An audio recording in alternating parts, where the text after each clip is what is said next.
Welcome আমার প্রিয় ছাত্রছাত্রীরা, আশা করছি তোমরা ভালো আছো, সুস্থ আছো এবং বাড়িতে মন দিয়ে পড়াশুনো করছো। তো আজকে আমি পশ্চিমবঙ্গ প্রাথমিক শিক্ষা পর্ষদের চতুর্থ শ্রেণীর আমার গণিত বইয়ের পৃষ্ঠা নাম্বার 5 সলভ করে দেখাবো তোমাদের সামনে। এর আগে আমি 1 থেকে 4 পর্যন্ত পৃষ্ঠাগুলি সলভ করিয়ে দেখিয়েছিলাম। আজকে এই চ্যাপ্টারটি শুরু করব। তো এই চ্যাপ্টার শুরু করার আগে তোমাদেরকে আমি বলতে চাইবো, যারা চ্যানেলে নতুন আছো তারা অবশ্যই চ্যানেলটিকে সাবস্ক্রাইব করে নাও এবং পাশের বেল নোটিফিকেশনটি অবশ্যই ক্লিক করতে ভুলো না। তো দেখো, এই হচ্ছে পৃষ্ঠা নাম্বার 5। এইখানে প্রথমেই লেখা রয়েছে কাঠিতে রঙিন বল বসাই। তার আগে আমি তোমাদেরকে বলতে চাই, এই দেখো, এই যে অঙ্কগুলো দেখছো এগুলো হচ্ছে অ্যাবাকাস পদ্ধতির সাহায্যে করতে হবে। প্রথমে দেখো, এই অঙ্কটি তোমাদের করে দেওয়া আছে উদাহরণের জন্য। এইখানে দেখো একক, দশক, শতক। এককের একটি লাইন আছে, অর্থাৎ কাঠি আছে। এককের কাঠিতে 1 2 3 4 চারটি বল রয়েছে, তার জন্য 4 লেখা হয়েছে এখানে। দশকের ঘরে দেখো 1 2 দুটি বল রয়েছে, হলুদ বল। প্রথমে এককের ঘরে পিঙ্ক কালারের গোলাপি রঙের ছিল, দশকের ঘরটিতে হলুদ রং দেওয়া হয়েছে, হলুদ রঙের বল আছে। এখানে দেখো দুটি বল মানে 2 লেখা রয়েছে। এখানে শতকের ঘরে 3টি বল রয়েছে, তার জন্য এখানে 3 লেখা রয়েছে। তাহলে সংখ্যাটি কি হলো? 324। আর এইখানে দেখো এককের ঘরে 3টি বল, তার জন্য 3। দশকের ঘরে 1 2 3 4টি বল, তার জন্য 4 লেখা রয়েছে। শতকের ঘরে 3টি বল, তার জন্য 3 লেখা রয়েছে। তাহলে সংখ্যাটি হলো 300, 4 10 3 43।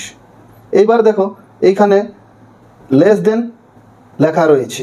আমি তোমাদেরকে আগেই বুঝিয়েছিলাম লেস দেন ও গ্রেটার দেন, তবুও আরেকবার সহজে মনে রাখা যায় সেই পদ্ধতিটি আমি বলে দিচ্ছি। মুখটি যেদিকে হাঁ করে থাকবে সেদিকে বড় সংখ্যাটি হবে। যদি এদিকে মুখটি হাঁ করে থাকে তো এদিকে বড় সংখ্যাটি থাকবে। মুখটি যদি এদিকে বাম দিকে হাঁ করে থাকে তাহলে বড় সংখ্যাটি হবে এইদিকে। তীরের মতো সিম্বলটি যেদিকে আছে সেই দিকটা হবে ছোট সংখ্যাটি। এইখানে দেখো হাঁ করে কোন দিকে আছে? ডান দিকে, অর্থাৎ এইটি হবে বড় সংখ্যা 343।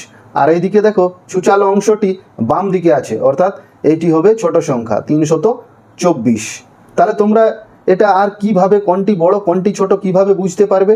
তোমাদেরকে একক, দশক, শতক এই স্থানগুলিকে দেখতে হবে। দেখো এখানে শতকের ঘর আছে 3, এখানেও শতকের ঘরে আছে 3। এখানে দেখো দশকের ঘরে 2, দশকের ঘরে 4, অর্থাৎ এইটি হবে বড় সংখ্যা। কেমন? চলো পরের অঙ্কতে চলে আসি। এইখানে দেখো আমি করে রেখেছি তোমাদের জন্য, এই ঘরটি ফাঁকা ছিল, আমি তোমাদের সুবিধার্থে করে রেখেছি। এখানে দেখো 5টি বল আছে, 1 2 3 4 5, তার জন্য এখানে 5 লেখা রয়েছে এককের ঘরে। দশকের ঘরে 1টি হলুদ বল রয়েছে, তার জন্য 1 লিখেছি। এখানে শতকের ঘরে 4টি সবুজ বল রয়েছে, তার জন্য 4 লেখা হয়েছে। কেমন? তাহলে এইখানে একটি সংখ্যা হয়ে গেল। এইখানে সংখ্যাটি বসাই 415। চলো এইদিকে আবার করা যাক। এইখানে দেখো এককের ঘরে কাউন্ট করো কটি বল রয়েছে, 1 2 3 4 5 6, তাহলে 6 লিখো এখানে। এখানে দশকের ঘরে একটি বল, অর্থাৎ 1। শতকের ঘরে 1 2 3 4, অর্থাৎ 4। কেমন? এবারে সংখ্যাটি লেখা যাক 4 1 6, অর্থাৎ 416। এবারে কোন চিহ্ন বসবে, কোনটা কোন দিকে বসবে? লেস দেন না গ্রেটার দেন বসবে? দেখো বড় সংখ্যা কোনটি? 416। তাহলে মুখটি এইদিকে হাঁ করাতে হবে ডান দিকে। মুখটি এইদিকে হাঁ করা মানে এটি হয়ে গেল লেস দেন চিহ্ন, অর্থাৎ 415 416 হচ্ছে ছোট, এইভাবে বলতে হবে। কেমন? 415 লেস দেন 416। এবারে পরের অঙ্কতে আসা যাক। এখানে দেখো এককের ঘরে 1 2 3 4 চারটি বল রয়েছে। দশকের ঘরে 2টি বল রয়েছে মানে 2 লিখবো। শতকের ঘরে 2টি বল রয়েছে মানে 2 লিখবো। তাহলে সংখ্যাটি হয়ে গেল 224। কেমন? এবার এই দিকে দেখো সংখ্যা লেখা রয়েছে, কিন্তু এই কাঠির ঘরগুলি খালি রয়েছে। তাহলে আমরা কাঠি পূরণ করব বল দিয়ে। দেখো প্রথমে এককের ঘরে 0 রয়েছে, মানে আমরা কোনো বল এখানে আঁকবো না। দশকের ঘরে 5 রয়েছে, মানে 5টি বল আমরা আঁকবো, 1 2 3 4 5, এবং ঠিক দশকের ঘরে 5 লিখে দেবো। তার আগে আমাদেরকে এককের ঘরে যেহেতু বল নেই তাই 0 লিখতে হবে এখানে খালি। শতকের ঘরে দেখো 2 রয়েছে, মানে 2টি বল আঁকবো, এই যে 2। তাহলে সংখ্যাটি হয়ে গেল 250, দেখো লেখা রয়েছে। এইবার দেখো কোনটি ছোট কোনটি বড়, তার জন্য তোমাদেরকে একক, দশক, শতক দেখতে হবে। দেখো একক, দশক, শতক, এখানেও একক, দশক, শতক লিখে নিই। দেখো এককের ঘরে দুটোই সমান। দশকের ঘরে দেখো এইখানে বড় রয়েছে এই দিকটাতে, অর্থাৎ এইটা হচ্ছে বড় সংখ্যা, তাহলে আমাদেরকে হাঁটা এই দিকে করাতে হবে। তাহলে এটা হয়ে গেল আমাদের লেস দেন চিহ্ন। তাহলে 224 250-এর চেয়ে ছোট। এইখানে খালি ছিল, আমি তোমাদের সুবিধার্থে করে রেখেছি। এখানে শুধু এই ঘরটাতে লেখা ছিল 4 3 5, অর্থাৎ 435। এখানে দেখো এককের ঘরে 5 রয়েছে, তাহলে 5টা বল আঁকবো, 1 2 3 4 5, আর এখানে 5 লিখে নিয়েছি। এখানে দশকের ঘরে 3 রয়েছে, তাই 3টি বল আঁকা হয়েছে এবং দশকের ঘরে 3 লিখেছি। শতকের ঘরে দেখো 4 লেখা রয়েছে, তার জন্য 4টি বল এঁকেছি, আর এখানে 4 লেখা রয়েছে। তাহলে সংখ্যাটি দেখতে পাচ্ছ 435। এবারে চলে এসো, এইখানে দেখো বল আঁকা রয়েছে, সংখ্যা লেখা নেই। তাহলে দেখো এখানে 1 2 3, এককের কাঠিতে 3টি বল আছে মানে 3 লিখে নেব। দশকের কাঠিতে কিছু নেই মানে 0। শতকের ঘরে চলে যাও, 1 2 3 4 5 6, 6টি বল আছে সবুজ রঙের শতকের ঘরে, তাহলে 6 লিখে নেব। আর এখানেও সংখ্যাটি লিখে নাও। এইবারে একক দশক হিসেবে বসিয়ে আর কোনটি বড় কোনটি ছোট আগে ঠিক করে নাও, তারপরে তোমরা লেস দেন না গ্রেটার দেন হবে সেই চিহ্নটি বসাবে, কেমন? তাহলে দেখো শতকের ঘরে দেখো কে বড়, এখানে 4 আর এইদিকে 6, তাহলে এই দিকের সংখ্যাটি বড় হচ্ছে, তাহলে তোমাদেরকে এই দিকে হাঁটি করাতে হবে। তাহলে হয়ে গেল এটা 435 লেস দেন 603, 435 603-এর চেয়ে ছোট। এইখানে দেখো একটি নিজে করতে হবে, নিজে করি। তাহলে চলো লেখা যাক। এইখানে দেখো এটা আমি নিজে তৈরি করেছি, শুধুমাত্র একটি তথ্য দেওয়া ছিল গ্রেটার দেন, অর্থাৎ হাঁটি এইদিকে করে আছে, মানে আমাকে এইদিকে সংখ্যাটি বড় করতে হবে। তার জন্য আমি এককের ঘরে 1 নিয়েছি, একটি বল, তার জন্য 1 লিখেছি। দশকের ঘরে কিছু লিখিনি, তার জন্য 0। আর শতকের ঘরে আমি 7টি বল এঁকেছি, তার জন্য 1 2 3 4 5 6 7, 7 লিখেছি। এবার দেখো ডান দিকে আমি এককের ঘরে একটি বল এঁকেছি, তাই 1 লিখেছি। দশকের ঘরেও একটি বল এঁকেছি, তাই 1 লিখেছি। শতকের ঘরে 1 2 3 4টি বল এঁকেছি, তার জন্য 4 লিখেছি, কেমন? তার জন্য সংখ্যাটি হয়ে গেল 411। এবারে দেখো এই দিকটা বড় হয়ে গেল 701, আর এই দিকটা হয়ে গেল 411। তাহলে 701 গ্রেটার দেন 411, 701 411-এর চেয়ে বড়। তাহলে আশা করছি তোমরা বুঝতে পারলে এই পৃষ্ঠাটি এবং খাতায় অঙ্কগুলি করে নিয়েছো। তোমরা একাধিকবার এই অঙ্কগুলি প্র্যাকটিস করবে, বইতেও করতে পারো এবং খাতাতেও করবে। তো চলো আমরা পরের পৃষ্ঠায় যাই, পৃষ্ঠা নম্বর 6। দেখো আমি পৃষ্ঠা নম্বর 6 বের করেছি।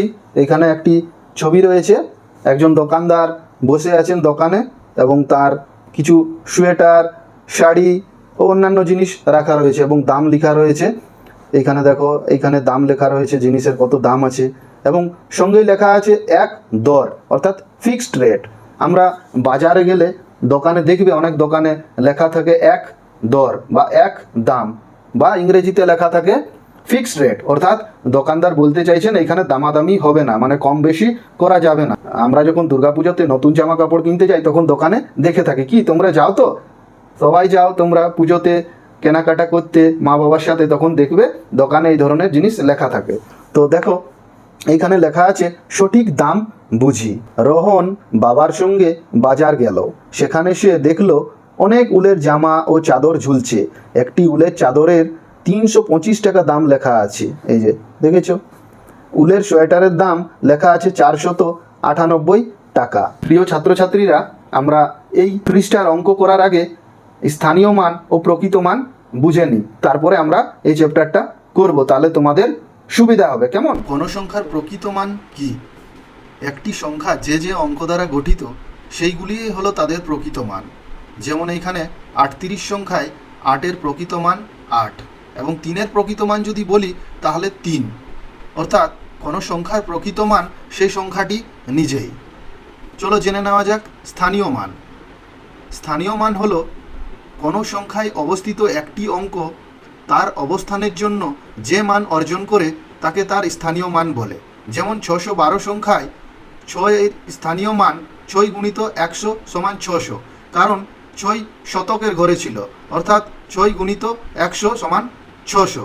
তাহলে আশা করছি তোমরা বুঝতে পারলে স্থানীয় মান এবং প্রকৃত মান। দেখো এই অঙ্কগুলি করা যাক। এরপর এইখানে দেখো একটি সংখ্যা লেখা রয়েছে 325, আর তীর চিহ্ন দিয়ে লেখা রয়েছে 3-এর প্রকৃত মান। আমরা সব থেকে আগে সর্বপ্রথম এইখানে একক, দশক, শতক এগুলো লিখে নিই, তাহলে আমাদের সুবিধা হবে অঙ্ক করতে। এই যে এই অঙ্কটি দেখছো, এটি তোমাদের জন্য উদাহরণ হিসাবে করা রয়েছে। এখানে দেখো 3 এর প্রকৃত মান 3 লেখা রয়েছে, 3 এর স্থানীয় মান, তাহলে 3 এর স্থানীয় মান শতকের ঘরে আছে, তার জন্য 3 এর স্থানীয় মান হবে 3 গুণিত 100 অর্থাৎ 300। কেমন? এখানে 2 এর প্রকৃত মান 2 এর স্থানীয় মান দশকের ঘরে রয়েছে, মানে 2 গুণিত 10, 2 10 20। এখানে এককের প্রকৃত মান 5, ওই স্থানীয় মান এককের ঘরে রয়েছে, তার জন্য 5ই হবে। এখানে দেখো 300 যোগ 20 যোগ 5, এই সংখ্যাগুলিকে যোগ করলে দেখো 325 হবে। কেমন? তাহলে স্থানীয় মানগুলিকে আমরা যদি যোগ করি তাহলে এই সংখ্যাটিকে আমরা পাচ্ছি। চলো পরের অঙ্কটি করা যাক। এখানে দেখো 498 রয়েছে, এর মাথায় আমি তোমাদের সুবিধার জন্য একক, দশক, শতক লিখে দিয়েছি। তাহলে 4-এর প্রকৃত মান, কোনো সংখ্যার প্রকৃত মান অর্থাৎ সেই সংখ্যাই হয়, আমরা জেনেছি। এবার 4-এর স্থানীয় মান, তাহলে 4 কোন স্থানে আছে? শতকের স্থানে। শতকের স্থান মানে 4কে 100 দিয়ে গুণ করলে 400 হবে। 9 দশকের ঘরে আছে, অর্থাৎ 9 10 90, 9-এর প্রকৃত মান 9 আর 9-এর স্থানীয় মান 9 10 90। 8-এর এককের ঘরে রয়েছে, তাহলে 8-এর প্রকৃত মান মানে সেই সংখ্যায় 8, আর 8-এর স্থানীয় মান কত? এককের ঘরে রয়েছে মানে 8। এবার এই স্থানীয় মানের সংখ্যাগুলিকে উপর নিচে লিখে আর যোগ করব। এখানে 490 8 লেখা রয়েছে, এবারে যোগ করো। দেখো 408, 4 9 8, 498 দেখো হয়েছে। 107 একক, দশক, শতক। এককের ঘরে 1-এর দেখো আমি প্রথমে 1-এর প্রকৃত মান 1 লিখেছি, 1-এর স্থানীয় মান 100, তারপর 0 এর প্রকৃত মান 0, স্থানীয় মানও 0 0। 7-এর প্রকৃত মান 7, 7-এর স্থানীয় মান 7ই, কারণ এককের ঘরে আছে। এবার দেখো উপর নিচে লিখে আমি যোগ করেছি, 107 এই সংখ্যাটি ফিরে এলো। তাহলে আশা করছি তোমরা 6 নম্বর পৃষ্ঠা ভালো করে বুঝতে পারলে। এই পৃষ্ঠা থেকে তোমরা সঠিক দাম সম্পর্কে তোমাদের আইডিয়া হলো, এবং স্থানীয় মান ও প্রকৃত মান কী জিনিস সেটা বুঝতে পারলে। এছাড়া তোমরা বুঝতে পারলে কোনো সংখ্যার স্থানীয় মানগুলিকে যদি যোগ করা হয় তাহলে সেই সংখ্যাটিই পাওয়া যায়। তাহলে প্রিয় ছাত্রছাত্রীরা, এই চ্যাপ্টারটি অনেক ইম্পর্টেন্ট চ্যাপ্টার। আশা করছি তোমরা ভালো করে পেন এবং খাতা নিয়ে করেছো অঙ্কগুলি, এবং বাড়িতে রিভাইজ করবে, ভালো করে প্র্যাকটিস করবে, তাহলে আরও ভালো হবে তোমাদের। তাহলে আজকে আমি আসছি, পরবর্তী ভিডিওতে তোমাদের জন্য আবার উপস্থিত হব নতুন কোনো চ্যাপ্টারের অঙ্ক নিয়ে বা অন্য কোনো বিষয়ের আলোচনা নিয়ে। তো আমি আরেকবার তোমাদেরকে রিকোয়েস্ট করব, তোমরা যারা নতুন আছো চ্যানেলে, অবশ্যই চ্যানেলটিকে সাবস্ক্রাইব করো এবং ভিডিওগুলিতে লাইক দিও, তাহলে আমি মোটিভেটেড হব এরকম তোমাদের জন্য আরও ইম্পর্টেন্ট ভিডিও নিয়ে আসার জন্য। তো ধন্যবাদ, আজকে আসছি, তোমরা ভালো থেকো, সুস্থ